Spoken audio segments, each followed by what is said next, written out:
আমরা সবাই জানি চিলি গার্লিক নুডলস খেতে কতটা সুন্দর হয়, মানে ঝাল ঝাল স্পাইসি।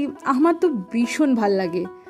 তাই ভাবলাম যে আমি ভাবিনি, আমার মা ভেবেছে যে ছুটির দিনে চিলি গার্লিক নুডলস তো আমরা প্রায় খেয়েই থাকি, আজকে চিলি গার্লিক রাইস বানানো যাক।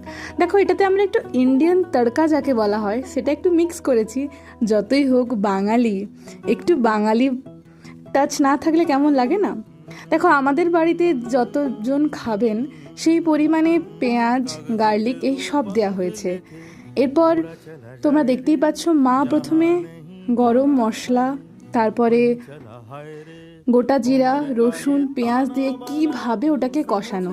দেখো, আমরা সবাই জানি রান্নাটা ডিপেন্ড করে তুমি রান্নাটাকে কতটা ঠিকভাবে কষাচ্ছ, কি পরিমাণে মশলা ইউজ করছো। তো তোমাকে তোমাদের স্বাদ মতন মশলা ইউজ করতে হবে।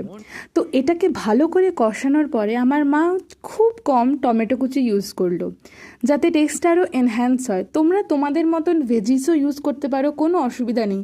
কিন্তু যেহেতু রেসিপিটা চিলি গার্লিক, তাই শুধু চিলি গার্লিক পেঁয়াজ এইসব দিয়েই করা হলো। একটু টমেটো কেচাপ অ্যাড করা হয়েছিল টেস্টটা আরও বাড়ানোর জন্য।